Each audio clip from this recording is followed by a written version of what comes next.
Hello everybody, Raven Knight here, and welcome to another episode of How to Build. This is a series where I teach you guys how to make my own created characters in For Honor, or how to make story mode characters, whatever have you, and today we are taking a look at Thyra, my Jormungandr character. Now here's what's so funny about this. I made Thyra's story a very long time ago, so I thought I probably already did her how to build video by now, but I was reminded in a stream the other day, no, Raven, you have not, and we'd like to see you make her how to build video.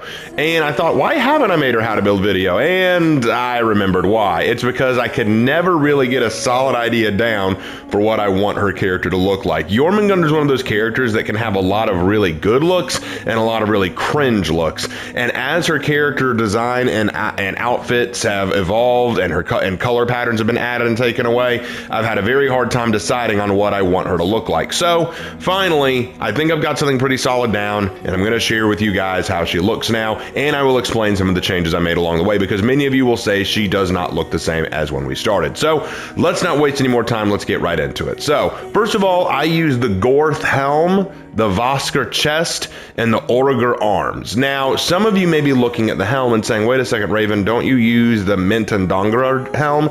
And the truth is, yes, I did use the Mintandangr helm, but the problem with the Mintandangr helm, even though it is my favorite helm out of all of them, honestly it is, the hair changes with the color palette, and the new color palettes I wanted to use did not mix well with the hair because I was getting a lot of oddly colored hair. So I switched to the Gorth helm because the hair will not change, and it still makes her look somewhat clean, somewhat presentable. But if you want to go with the Mintandangr helm, you 100% can. Just make sure that you're using a color scheme that will go along with it. You know what I mean? This one actually isn't too bad. You could probably get away with it, but I had it set to the Gorth helm just to make sure that I could make it work. So you know what I'm saying?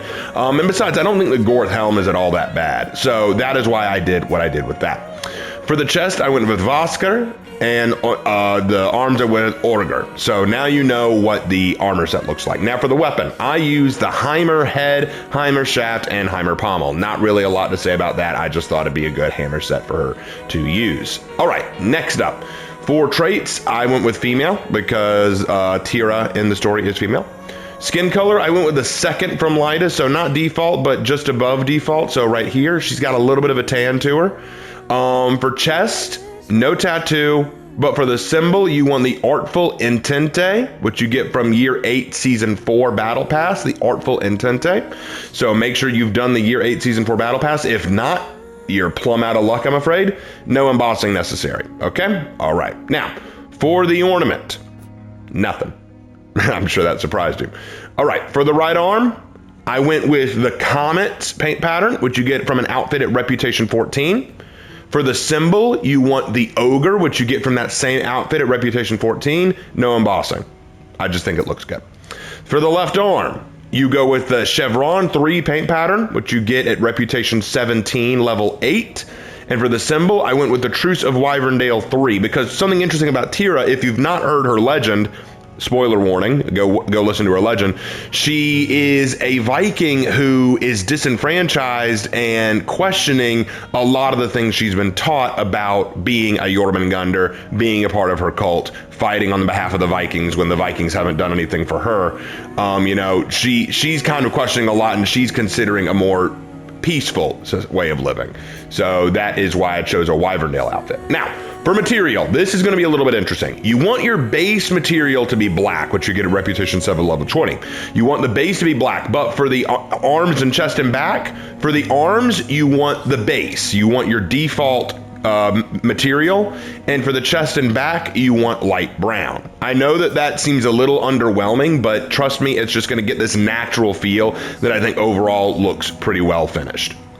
For the back, no symbol, but for the embossing, you want the Celtic Weave 2, which you get at Reputation 22, level 20. So better get that reputation up there.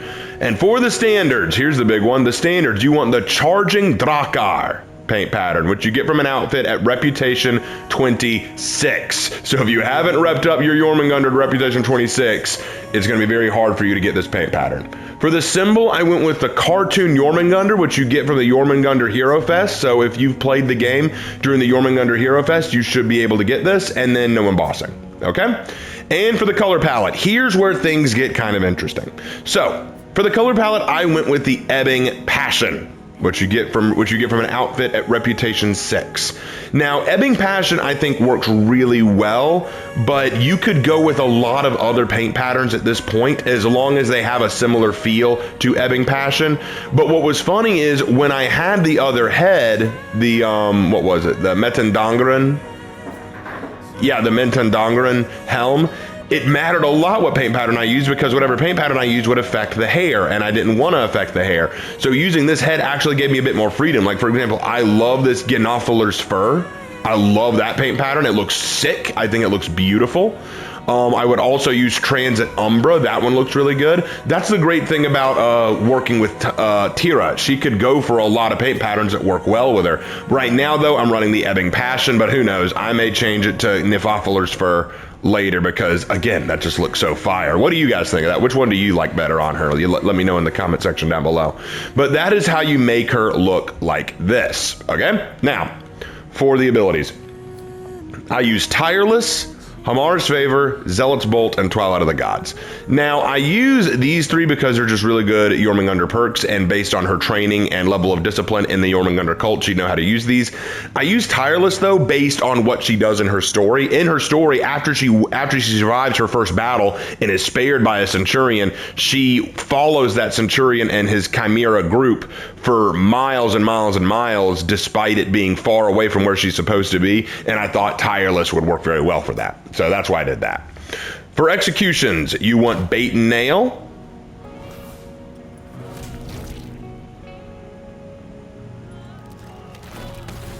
Scaldy Crush, Knee Popper,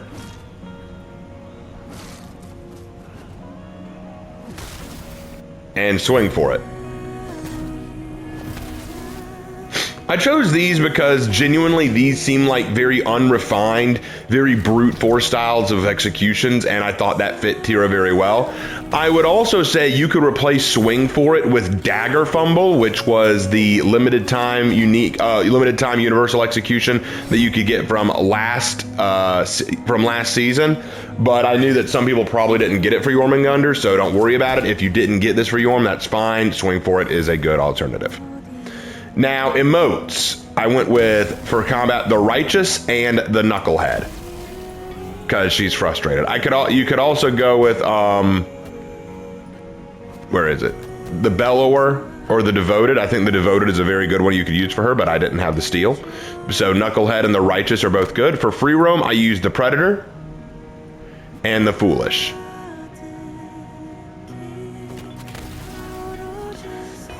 Because Thyra is one part silly, one part serious, and that's kind of what I'm looking at here. We've got your serious with the Predator, but you're silly with the Foolish. And then the Righteous is your serious, the Knucklehead is your foolish. So I thought maximizing on that would be good. And then finally, I use Might of the Gods for her signature. And for effects, I use Holda's Wrath as her idol. For executions, I use Thor's Strike for everything. I use Thor's Strike only for the foolish, because I just think it's funny that when her hammer smacks her, she gets a little lightning bolt for it. I think that's funny. And then for combat, all of them get the Thor's lightning bolt. And that is how you build Thyra. What do you guys think? Do you like her old helm more than the new helm? Do you think that her look overall looks good? What do you think of the paint pattern? Let me know what you think about Thyra. I really am glad to have made her. This was a really cool build, and I really do love her story. Go check it out if you haven't already. And that is all I have time for today. Thank you so much, and I will see you in my next video. Take care.